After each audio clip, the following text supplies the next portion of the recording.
Hello friends, in this lecture we will cover the last topic of our unit number 2, that is op-amp. Op-amp, or we can call it as an operational amplifier. Now the learning outcomes. After studying this topic, student will be able to understand what is ideal operational amplifier, then next the block diagram of operational amplifier, and the important characteristics of operational amplifier IC, that is IC741. Now what is operational amplifier? Now operational amplifier or op-amp is basically a multi-stage amplifier which uses the number of amplifier stages interconnected to each other in complicated manner. And why it is called as an operational amplifier? Because the op-amp is the amplifier which is used for the amplification purpose. Then it performs various mathematical operations such as addition, then subtraction, differentiation, then the integration. These are the number of various mathematical operations which we can perform by using a single IC. That's why it is called as an operational amplifier.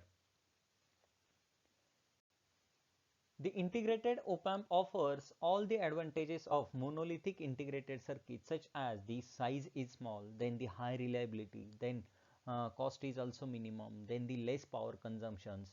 These are the different advantageous thing of the op-amp IC. Then IC741 is the op-amp IC which is extremely popular and it was used in the variety of the applications. Means these are the number of various mathematical operations which you can perform by using your IC741 only. Now op-amp symbol and the terminals. Now the picture shows the symbolic representation operational amplifier or op-amp. Now this symbolic representation is for IC741. Now there are total number of two input terminals for IC741. That is, first one is inverting input and second one is your non-inverting input terminal. Now there are total number of 8 pins for the IC741, out of which pin number 2 is for the inverting input terminal. Then pin number 3 is for the non-inverting input terminal. Then our op-amp works on dual power supply, that is positive VCC and negative VCC, and pin number 7 is for plus VCC and pin number 4 is for minus VCC, and pin number 6 is for the output. Now the ideal differential amplifier. Now in this circuit diagram, V1 is the voltage which is applied at one input terminal of op-amp, and V2 is the voltage which is applied at the another input terminal of op-amp. Now consider V1 is the voltage which is applied at non-inverting input terminal, while V2 is the voltage which is applied at the inverting input terminal of op-amp.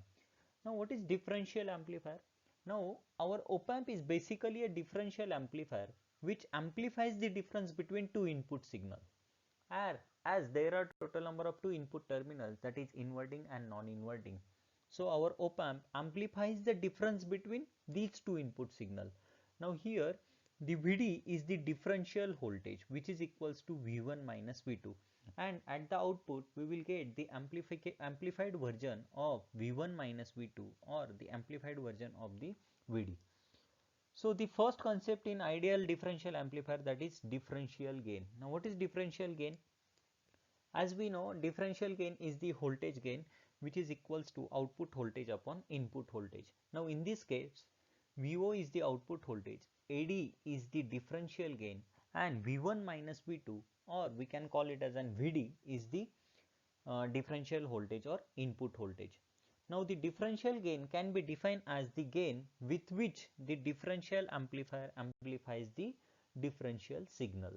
Now here VO, so our equation, that is VO, which is equals to AD into VD, where VD is nothing but the differential voltage and which is equals to V1 minus V2. So the differential gain, that is AD, which is equals to VO by VD, or AD equals to VO by V1 minus V2, and gain is always calculated in dB.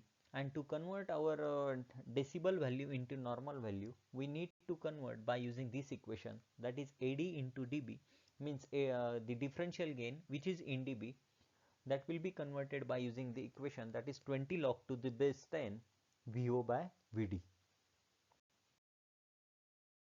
Now the next concept in ideal differential amplifier, that is common mode signal. Now what is common mode signal? If suppose the same input is applied to the both the input terminals of op amp, then that signal is called as a common mode signal.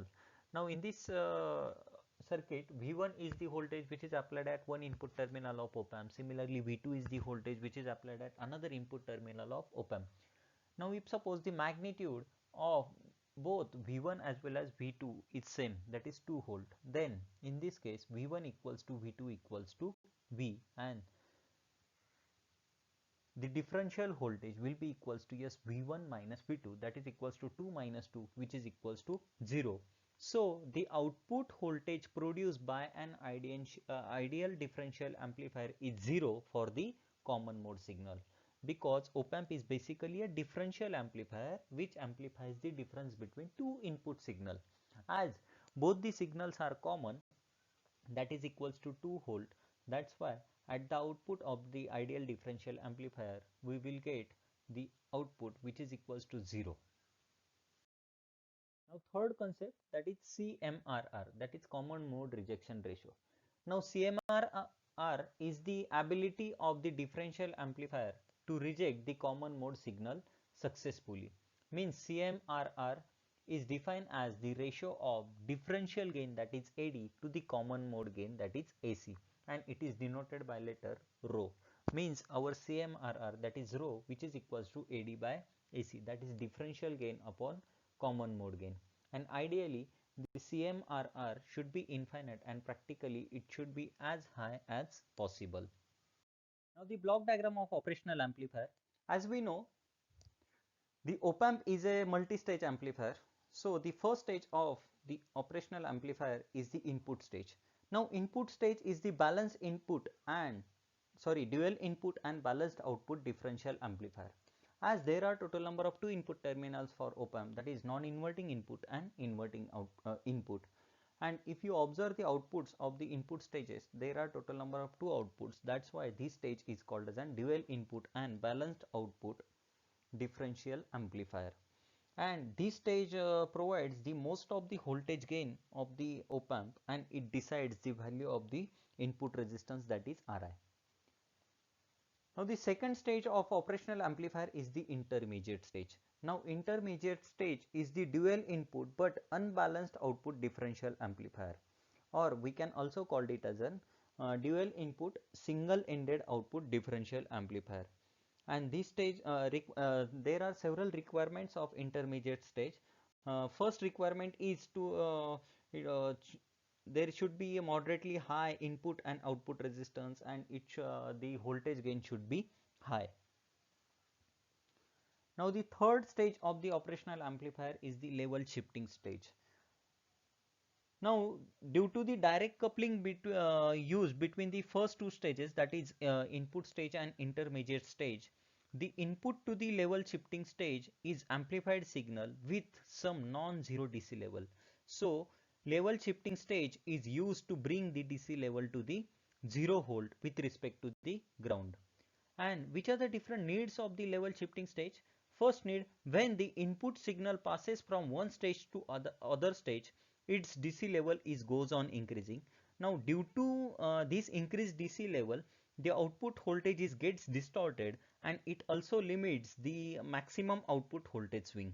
Therefore we have to use the level shifting stage to bring the DC level to the 0 volt with respect to the ground. And due to use of level shifter, the output of op amp will have a DC voltage level of 0 volt. And the last stage of the operational amplifier is the output stage. Now output stage is normally a complementary output stage, and it increases the magnitude of voltage, and also it decides the current supplying capability of the op amp. And it must follow the some requirement, that like low output resistance, then the large current sourcing capacity, and the large output voltage swing. So these are the four blocks which are included in the block diagram of operational amplifier. Now the important characteristics of operational amplifier, that is IC 741. Now the first characteristics is the input resistance. Input resistance should be maximum, so ideally it should be infinity, and practically for IC741 it is 2 mega ohm. Then second characteristics is the output resistance, that is RO. Output resistance ideally it should be 0, and practically it should for IC741 which is equals to 75 ohm. Then the third important characteristics is the voltage gain. Now what is voltage gain? Voltage gain is the ratio of output voltage upon input voltage. So for the amplification purpose our voltage gain should be maximum, and ideally it is infinity, and practically for IC741 it is 2 into 10 raised to 5. Then the fourth important characteristics is the bandwidth. Now what is bandwidth? For the operational amplifier, what is our objective? To amplify amplification of the signal. So what is the bandwidth for op-amp? Bandwidth for op-amp is nothing but the range of frequencies over which we are getting some amplified signal, and practically we can calculate by using the formula, that is f2 minus f1, where f2 is the maximum frequency and f1 is the minimum frequency, or f2 is the upper frequency and f1 is the lower frequency. And by using this formula we can calculate the bandwidth of the op-amp, and ideally bandwidth should be infinity, and practically for IC741 it is 1 megahertz. Then fifth characteristics of op-amp is the CMRR. Now what is CMRR? CMRR stands for common mode rejection ratio. Now it rejects the common mode signal. So and it mathematically it is calculated by the formula, that is differential gain upon common mode gain. So the to reject the common modes, so ideally it should be infinity, and practically for IC741 it is 90 dB. Then sixth characteristics is the slew rate. Now what is slew rate? Now slew rate is defined as the maximum rate of change of output voltage per unit time. Means mathematically it can calculated by using the formula maximum rate of change of output voltage, that is dVo by dt, which is maximum, and the unit for the slew rate which is volts per microsecond. So ideally it should be infinity, and practically for IC741 it is 0.5 volt per microsecond. Then the seventh parameter is the input offset voltage. Now what is input offset voltage? Ideally for 0 input voltage the output voltage of the op-amp should be 0, but practically it shows some output voltage. So to make that output voltage which is equals to 0, we need to apply some small input voltage to the input terminal of op-amp, and that voltage is nothing but our input offset voltage. So ideally it should be 0, and practically for IC741 it is 2 millivolt. Then eighth parameter is the PSRR. Now PSRR stands for power supply rejection ratio. Now power supply rejection ratio is the change, power supply rejection ratio, the change in an op-amp, that is input offset voltage due to variation in the supply voltage, is called as an power supply rejection ratio. Means change in input offset voltage, that is VIOS, due to the variation of supply voltage is nothing but what? The power supply rejection ratio. Ideally it is 0, and practically for IC741 it is 150 microvolt per volt. Then ninth parameter is the input bias current. Input bias current ideally it is 0, and practically for IC741 it is 50 nanoampere. And the last parameter is the input offset current. Input offset current ideally it is 0, and practically it is 6 nanoampere. Thank you.